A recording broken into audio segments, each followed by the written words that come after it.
This isn't just a podcast, it's a movement. The MiddleGround Mic is fighting for truth and unity. Subscribe now, support us today. Links are in the notes. Stand with us. Good afternoon, everybody. Welcome to MiddleGround Mic. Right now there's a blockade going on the Strait of Hormuz off Iran's oil. A fragile ceasefire is trickling down. The global shipping through the Strait of Hormuz is hanging by a thread. Are we looking at a diplomatic breakthrough or the countdown to a massive regional war? That is the question on everybody's mind.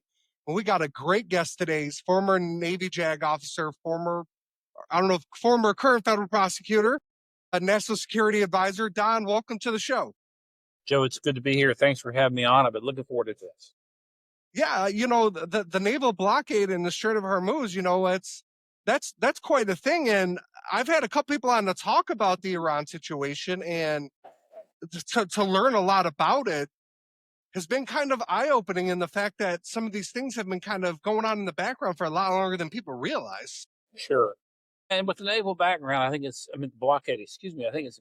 important to reemphasize that this is not a United States blockade of international shipping. In fact, the blockade is to reopen. The purpose of it is to reopen the straits to commercial shipping, especially to oil tankers. But the blockade is against Iranian assets primarily, and also to prevent any ships passing through that have been paying homage to Iran. In other words, the administration doesn't want Iran to violate international law anymore and to try to charge a toll for moving through, an open water strait. In other words, a strait that connects two bodies of open water is under international law is right of passage for all vessels. And so it is the blockade to shut access to Iranian ports such as Bandar Savar and others, and those along the Persian Gulf beyond the strait itself. So that's the purpose, and hopefully it will help to serve to get that strait open so that we can stabilize the price of world oil a little bit more here. Yes. Yeah, I mean, and that's key. What's really helping the United States, from what I had learned, is that I believe we're now the biggest producer of oil in the world. I believe currently. Yes, and that happened at one point during the first Trump administration as well. We have lots of oil, a lot more natural gas.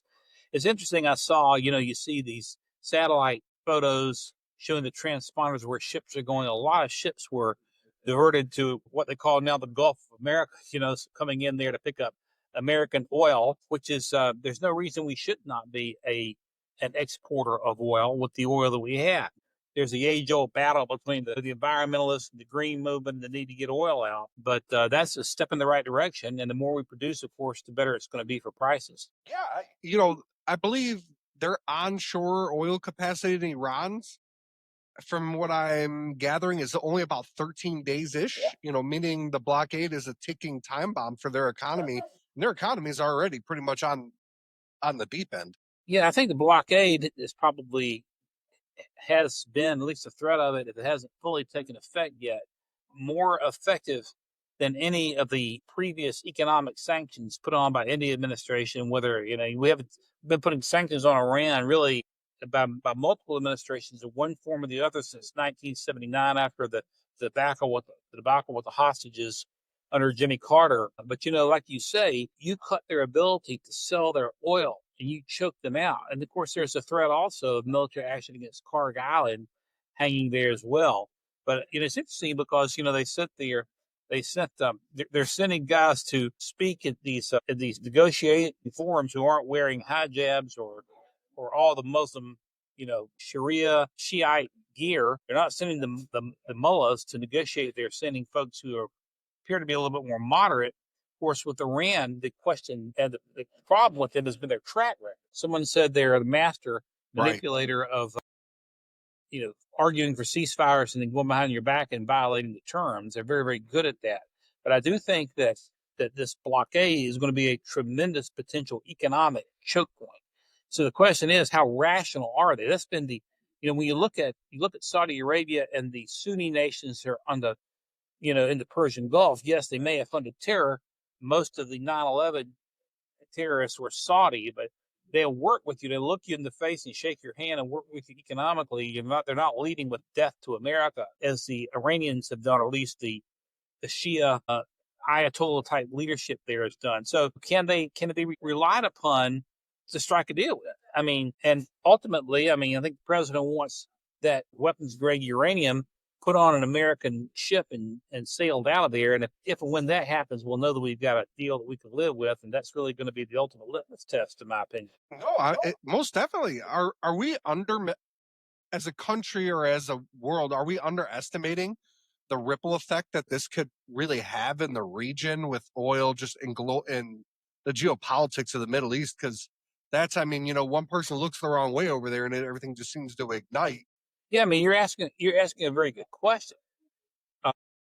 Iran right now is a lot more bark than they are a bite, given the fact that their Navy has been basically put at the bottom of the sea. Their Air Force is not operational. Their Army, same thing. They are, dangerous in certain degrees. Think about these mines that you can put in the Strait of Hormuz and everywhere, other places.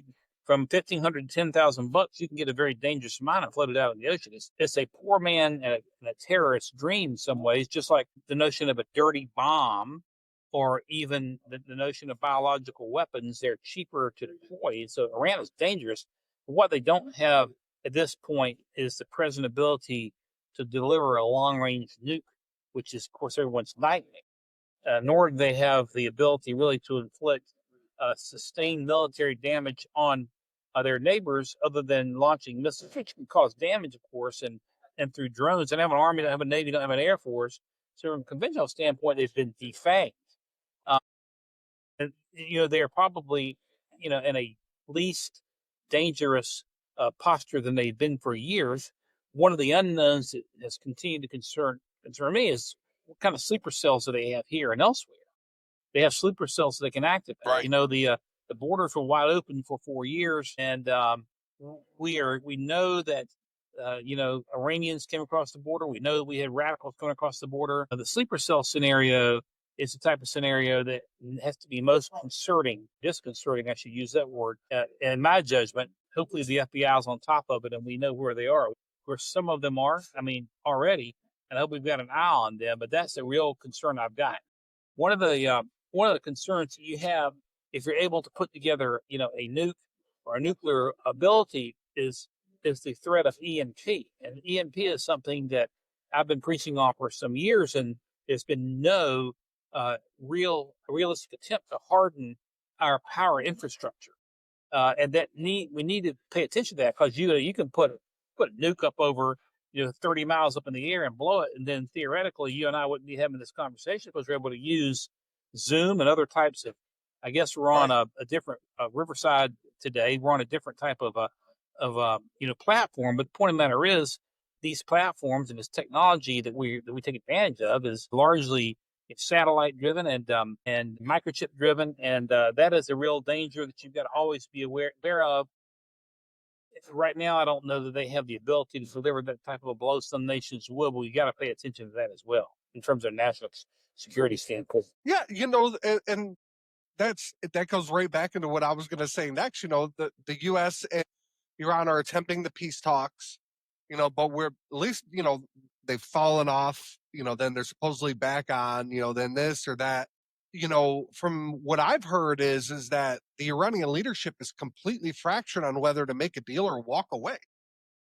Well, they're probably fractured because there's a smaller percentage of the Shia radicals that are alive, as opposed to on, March 1st, really at 3 a.m. Eastern, when this thing kind of kicked off. But you're right. It's interesting because when you look at the history of warfare, and I wrote a book called Last Fighter Pilot.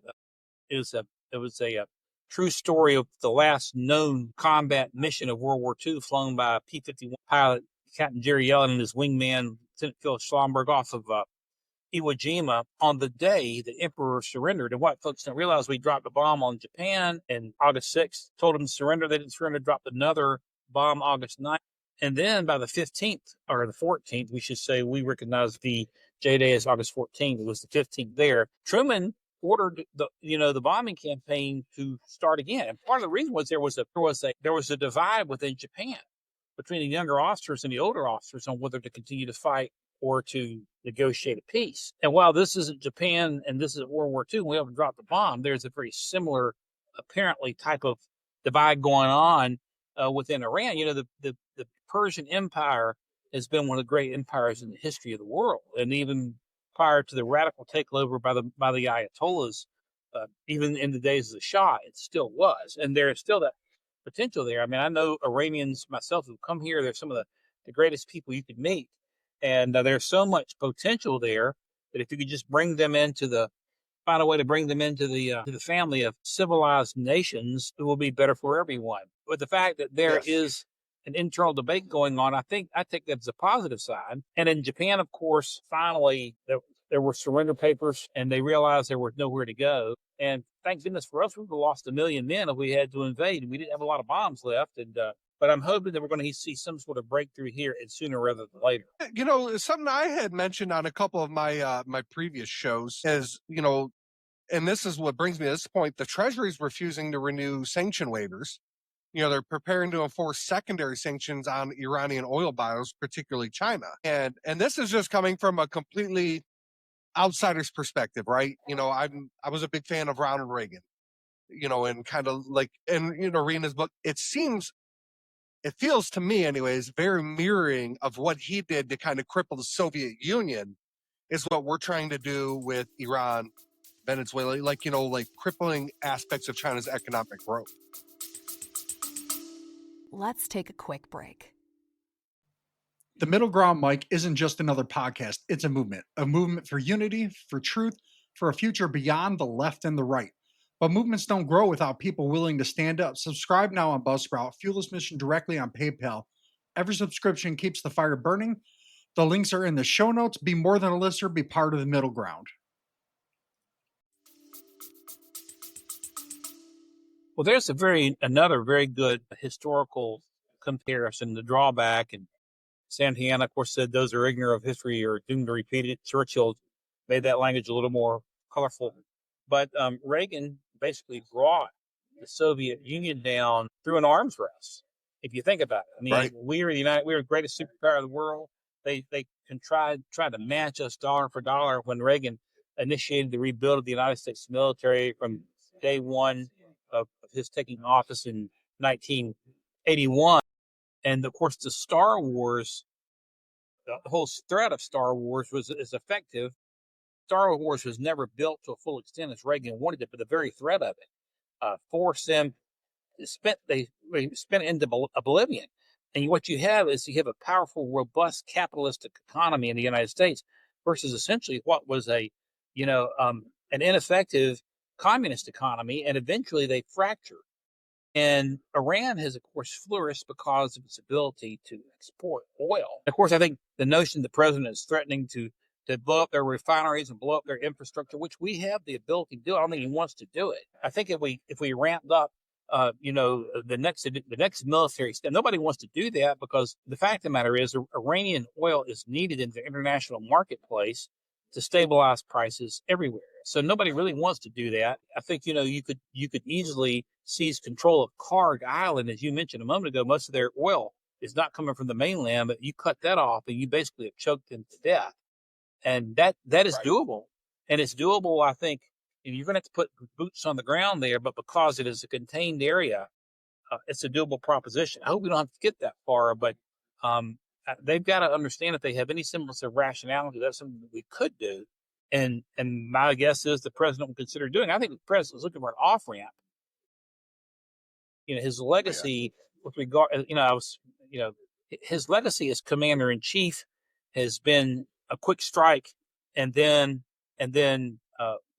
leave once the mission is accomplished, as opposed to long-term, endless wars, as the phrase has been used with more frequency in recent years. And I think he would like that sort of situation as well. But one thing you can say about President Trump is that, he doesn't wield idle threats, and I think the Iranians know that.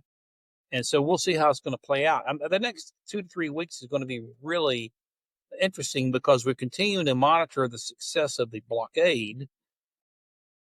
And we're seeing a few more ships coming through now because of the U.S. naval blockade. I've studied, the recent history of the Strait of Hormuz. We lost to Samuel B. Roberts. We didn't lose Samuel B. Roberts in 1988, though. It hit a mine during the Iraq and Iran were going at it. Remember, in the late 80s, almost lost a ship.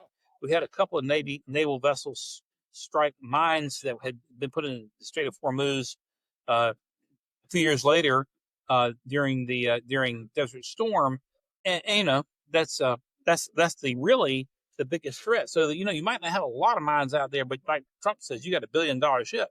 You don't want to run the risk, running that ship through there unless you know it's going to be pretty clean and clear. Right now, they're not able to get access. Meaning the Iranians, not able to get access out there to add to whatever danger they put out there. And we have very sophisticated mine sweeping capabilities. I hear the Brits are going to send a mine sweeper or two, thank goodness, finally. But we got the ability to largely sweep that strait. When you look at it, it's 21 miles across at its narrowest.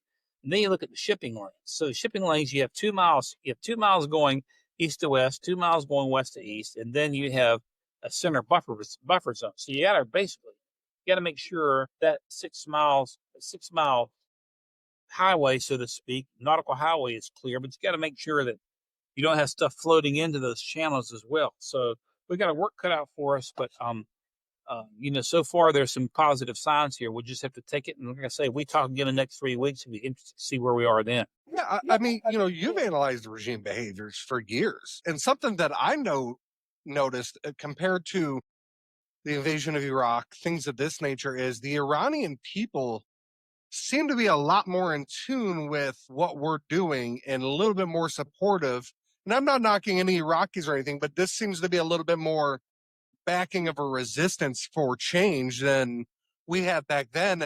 Does that continue to impact our future with this? Well, I think we go back to a point we were discussing earlier, that the Persian Empire and its progeny is a sophisticated people. And, when you go back to what happened even in January with the mass massacres that were going on by this mullah regime, and even they were bringing in elements of Hezbollah to help. They were doing that because it was clear to me they were having some problems within their own guard. They're bringing in outsider forces, and the people see that.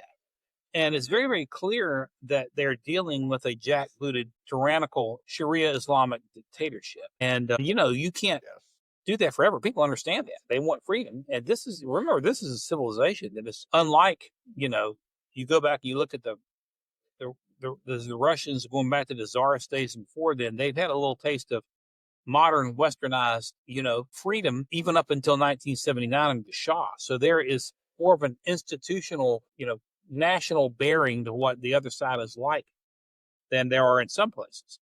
And so I think, again, even more so than you would see in the Sunni world right there around the Persian Gulf, you're going to have, I think, the possibility for a collapse in the regime, and there can be internal resistance. We've seen it before. We could see it again, and I think it's ripe. But again, we started this show discussing the potential effectiveness of this blockade. And I think blockade, it's not like when President Kennedy blockaded Cuba in '62. We're blocking. It's a little bit different. We're blocking Soviet ships coming in. Actually, we call it a quarantine to technically avoid the phrase blockade, which is an act of war. But nonetheless, this is a bit different because the ultimate purpose is to encourage the international flow of ships. You have 100 tankers a day flowing through. That's 3,000 tankers a month. And the other thing to think about is, U.S. Navy, and I'm a Navy guy, but when I was in the Navy under Secretary John Lehman, Lehman had a vision of a 600-ship Navy with what we call strategic home porting. Where you put your ships at different ports around the country to avoid another Pearl Harbor scenario. Now we're down to 300, about 200 and 280. The Chinese have a larger Navy than we do. And so you got 280 ships, about 70 destroyers, Scattered missile destroyers, which are going to be running these blockades. We don't have, you think about it, we don't have enough destroyers to escort every ship. You think about it because, right. Yes, we've got a number under CENTCOM command in the Arabian Sea, and they go into the Persian Gulf. We've got to have them elsewhere as well. So, which underscores the need to have an international acceptance of responsibility here to a large degree, which is one of the things Trump has been arguing, and I think correctly so. Of course, nobody's really broken down. We have the second largest Navy in the world, yet we aren't nearly as large as we have in the past. And I know that as a military guy and as a Navy guy, we got to have the most formidable Navy in the world. You can see at this particular military action, and many have been initiated by the U.S. Navy. They're able, because most of the world's population lives around the coast, and we're able to get our Navy anywhere, even before we can get the Air Force in a lot of cases. And so we got a lot of work to do in terms of rebuilding our ships, our ship capacity, not just for the U.S. Navy, but for commercial shipping and merchant marine as well. But it's one of those things that we've let slip over the years, which is why you've got to have a coalition, if you can get it, to try to fully enforce what's going on. Now, with our Navy, we certainly can blockade Iran successfully. But I'm talking about in terms of trying to escort tankers. We just don't have enough ships to do that for every tanker. I mean, do you see, because from what I have seen is, I believe a lot of Europeans, with the exception of the UK, I don't know if they've changed their mind recently, are starting to kind of come around. I believe Japan has as well, to aiding us with the blockade and kind of starting to contribute a little bit more to the situation. Any civilized nation that doesn't understand that the Iranian regime has been a rogue actor since '79 is just living in blinders. Now, I understand there is not a strong taste for wanting to engage in military action. I can understand that. I can also understand that after all those years from 2001 till we finally pulled out over 20 years in Afghanistan and Iraq, there's not a taste for additional military action. I get that. But and part of what you may have been seeing with European nations, part of it is that. Part of it also is, frankly, they have had tremendous. You're there in Michigan, you see what's happening, in certain areas there, Dearborn and others. Europe has had a huge Islamic influence. Matter of fact, it's interesting. I was in Paris.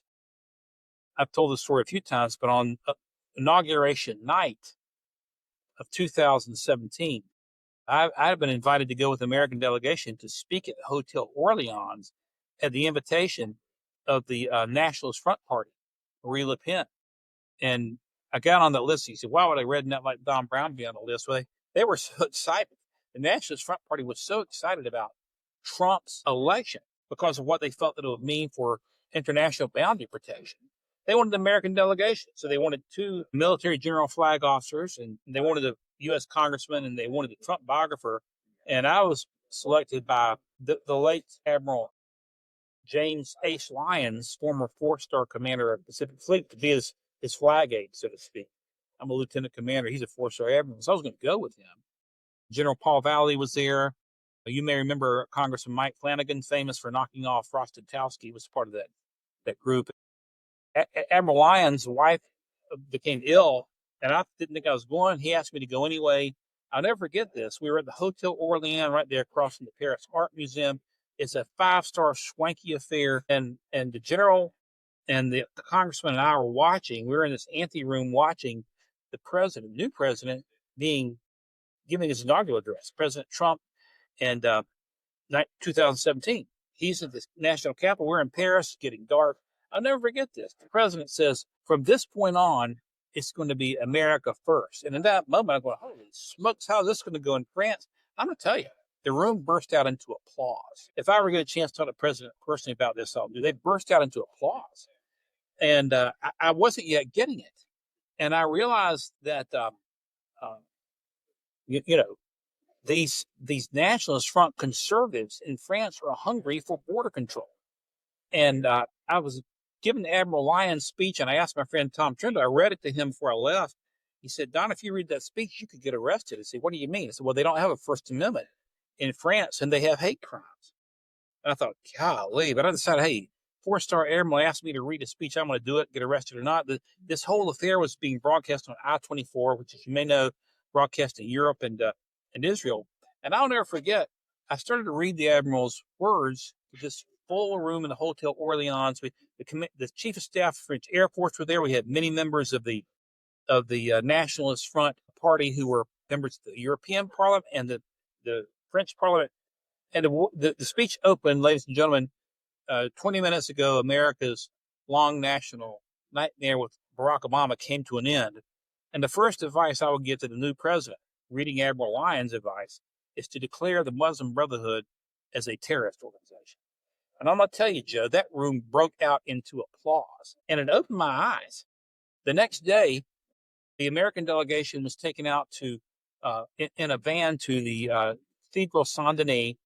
It is the French version of Westminster Abbey, where Napoleon is buried. House of Bourbon is buried there.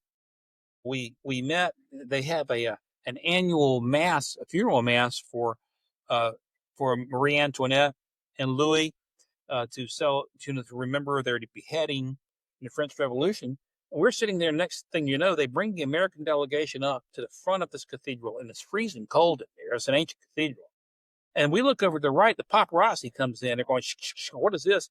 Well, it was Prince Louis and Princess Margarita, first cousins of Juan Carlos, who will be in line for the French crown. So we go through this mass, this Catholic mass, takes about an hour. And then we go in, they take us, the American delegation, and have lunch with the prince and the princess. And we're sitting there chatting for a bit. It's a good afternoon. Next thing you know, their security takes them out.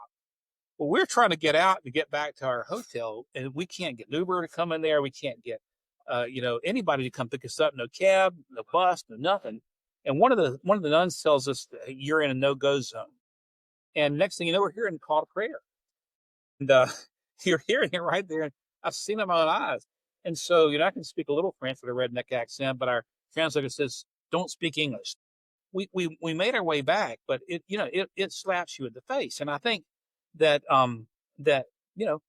we're dealing with a lot of that now in terms of what are we dealing with the Iranian influence.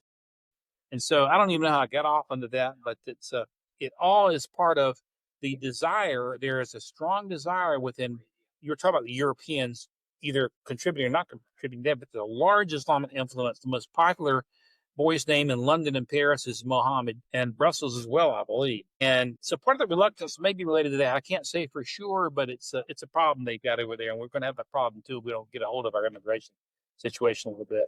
I was not aware of that. I mean, when you're kind of going based off of that, right? So some of the intelligence assessments that I've seen be released publicly, I should say, that roughly half of the Iran's missile launchers are still operational. I've heard that's what I've heard. Yeah, what I'm hearing is we'll destroy them. They go back and repair. And the intelligence is vague, but clearly, they took down an F-15, and what a heroic effort to get those guys out. But they took down an F-15. They've not had a lot of success. When you look at the number of sorties we've flown, their anti-aircraft capability has been largely non-existent. But when you're talking about, here's the thing about it: they took out a Warthog with shoulder fired, either a shoulder fired SAM or an RPG. And there are a lot of those around. We lost 20,000 man pads in Libya after Hillary went in and Obama went in and started to take out Gaddafi. We had man pads that disappeared. These were shoulder fired weapons. And so it goes back to a kind of a point that I made earlier about these mines and even these drones being relatively cheap, but still highly dangerous. You can get a shoulder fired, rocket launcher and lock on to a low firing aircraft, and you have missile batteries as well. And it appears that the F-15 was hit by a missile battery, and that the Warthog was hit by a shoulder launched either missile or a RPG. We don't know, probably a missile. They're rebuilding. It isn't, and I made a point earlier. It appears that they don't have long range capabilities, at least not to the extent they were. But they were still getting missiles in Israel, and some of those missiles, of course, may have been fired, from northern Lebanon. They were coming in. It's not really clear. We'll watch Fox, whoever watching, and there's, they're saying we got missiles coming in. The alarms are going off. Where are the missiles coming from? We don't know. Could be anywhere in the Middle East. Could be the Houthis. Could be from Iran. But yeah, they're rebuilding, and I don't know whether it's 50% or what it may be, because we hear all kinds of numbers. But they aren't totally fangless yet. I mean, they can't match us, but they aren't totally fangless, and they are still dangerous. Fortunately, there are still American lives that could be lost. No, I mean, that is very key. I love that you said that, because, let's talk about what happens if this diplomacy seems to fail, because like you were saying when we started talking, is they can be unpredictable. We are currently in a ceasefire, but satellite imagery shows that they're using this pause to dig out their missile bases and trying to rebuild their offensive capabilities. Yeah, and really, if you're going to have a ceasefire, part of the provisions are you don't start rebuilding that stuff back, because then you're right back at square one. And Trump doesn't want to be in a position politically where he's back at square one. Now, listen, here's the thing. Trump's an interesting guy to study. You know what I mean? He's unlike anybody we've ever had, but he has been consistent. On the one hand, he came out and criticized moving into Iran and into Iraq and questioned the presence of WMD, weapons of mass destruction, when it wasn't popular to do that. It turns out he was largely correct. Now, technically, let me be technical about this. Saddam did have chemical weapons. When you look at NBC, nuclear, biological, chemical, that's a weapon of mass destruction. But there's been no evidence of atomic or nuclear weapons. And so Trump was right about that. But Trump also has been consistent. When you go back years and years and years about knocking the hell out of Iran, as he would say, and not ever letting him have nuclear weapons. So he's not been inconsistent. There are some critics who say, well, he promised no endless wars, but yet here we are again. What's happening is not inconsistent with Trump's, with what he has said. But at the same time, I don't think he's trying to be inconsistent with his call for no endless war versus his desire to defang Iran militarily. But you go back and are they going to be? Will they rebuild their missile capabilities to the point they make it impossible for him to pull out when he might want to pull out, because now they're hitting Israel again, or hitting UAE, or hitting some of our Sunni allies over there, or even hitting some of our assets. And if they hit one of our ships, something like that, it could be a real problem. They don't have any subs that are operational, we don't believe at this point. If you ever read, I think it was Red Storm Rising, I can't remember which one it was, where you had the Clancy writes about the Iranian sub that sneaks out and sinks the hypothetical carrier USS Thomas Jefferson. Iran doesn't have the ability to do that, but they can inflict some damage. And if they were to hit one of our ships that took a ship out, ship sunk, then you're looking, that is the danger of a hair trigger being ignited from which there's a point of no return. So what do? If you're Trump, you want the uranium, you want the Gulf open, and you want a more moderate regime, even though Pete and the president have said, well, it's not about regime change. You really want that, whether you say it's about it or not. I think we all would like to see that. So it goes back, again, hearkening to what we say, the next 3 weeks are going to be crucial. They can maybe they rebuild their missiles, but if you take out their, if you totally choke them down, hearkening back to a point you made about what the President Reagan did with the Soviets, if you totally choke them economically, no matter what missiles they got. I mean, the Soviet Union continue to be dangerous with more nukes than anybody, even when they fell apart economically. So if you choke them down economically by continuing the blockade and maybe even by seizing control of Karg, you might bring them to their knees that way as well. No one has done that. I mean, basically, even the most severe sanctions have been relative slaps on the wrist. They've still managed to sell a lot of oil to China. Russia's somewhat self-sufficient, but China's the largest consumer of crude oil in the world. So they've been able to sell a lot of oil there and maintain their ability to remain financially solid. Tell China to buy their oil from us, we'll give them a better deal. But so right. There's a lot that's still up in the air, Joe, on which way this could go. Yeah, does our government, or at least it seems like, or not seems like, does it seem in any capacity that we may have a blind spot to the ceasefire in what maybe the general public isn't seeing what our government's doing in terms of, hey, this could be something that could come out of left field that nobody's really thinking about? Well, I mean, do we have a blind spot to Iran's track record? Yeah. I mean, I would certainly hope the Trump administration doesn't have a blind spot to Iran's track record. But I think Trump wants out. Listen, here's the thing about it. I think he wants to accomplish his objectives, but Trump is, in some ways, you might call him a political genius. He's like nothing we've ever seen. Even when you go back to 2015 to 2016, leading up to the election 2015, we're laughing at him, and laughing him off.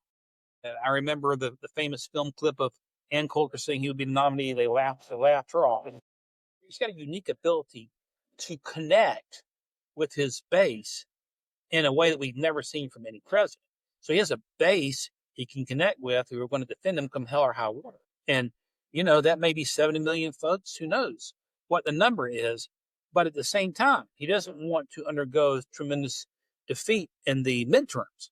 And, because the Democrats take control of Congress, they're going to impeach, regardless of whether they have a high crime or misdemeanor as the Constitution requires. That doesn't matter. They'll make something up. We've seen they make things up. And so, he's got to, at some point, pivot back to the economy. And right now, I'm looking at gasoline prices here are probably cheaper here than they are in Michigan. I'm looking across the way at $3.79 at a Marathon station. Yeah, we're about the same. But, that was $2.79, back during the holidays. But, so it's gone up $1. And of course, there's still residual inflation from a number of other things that have gone on as well. It took forever to get the price of bacon down. It still isn't fully down. You have kitchen table issues that will allow the Democrats to pick up the ball and run to the end zone. And so I say all that to say, I think Trump he's kind of in a predicament. He's looking for a way out, a face-saving way out, because I don't think he can afford to be fully engaged, after it. Traditionally, the midterms or the fall election season starts, or it used to start around Labor Day. Now it's, I guess, already started to a degree. But I've said that he's got to be out by June, and I'm just thinking in terms of political calculus, not necessarily militarily, but in terms of political calculus.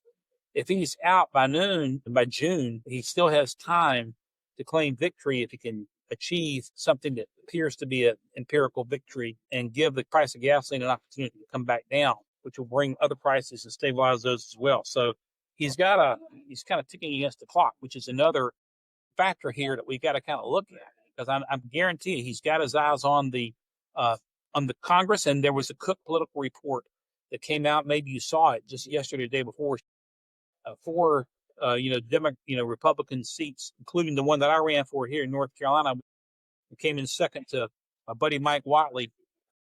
The North Carolina seat is one of 4 that Cook is saying is now leaning Democrat, and that's a state here in North Carolina. Trump has won 3 times.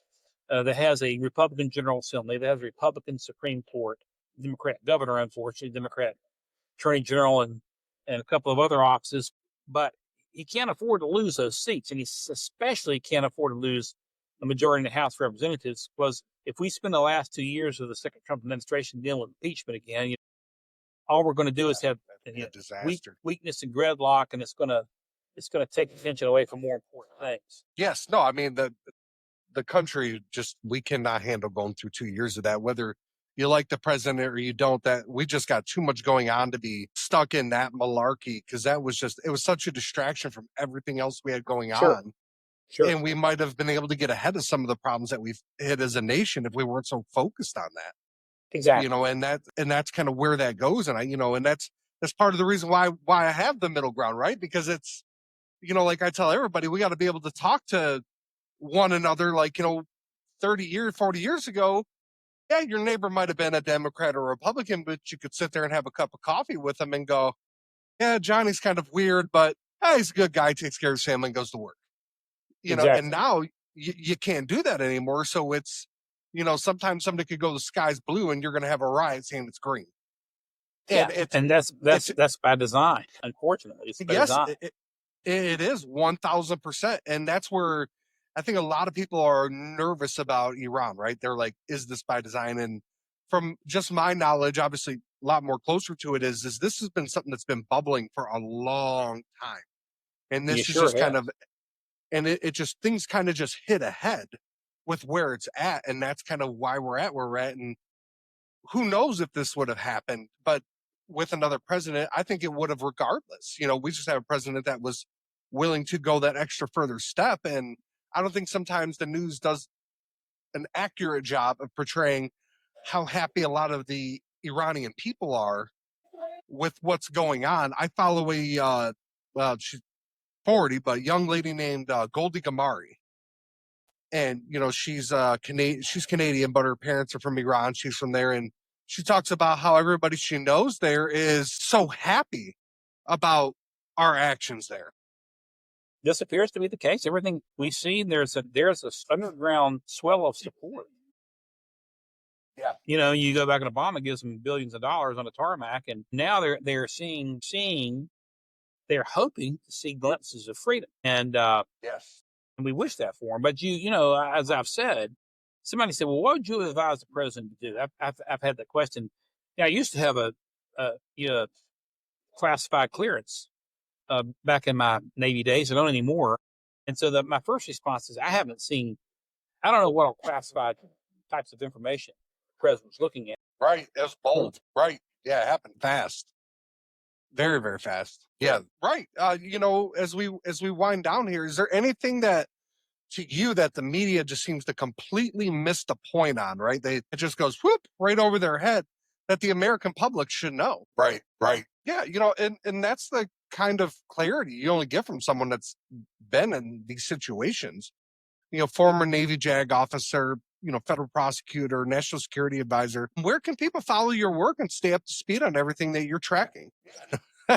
That's we're all on the internet these days. Do you tell everybody about, I believe you have a book that is out there right now as well? Yeah, no, everybody needs a good book. I love reading them. Folks, if this conversation hit different for you, share it, send it to someone who needs to understand what is actually happening with Iran right now.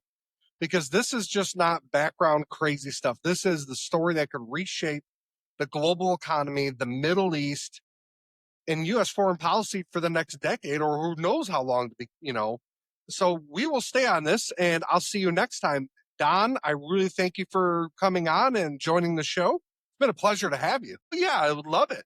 All right, thank you, everybody, for tuning in, and we'll see you all again next time.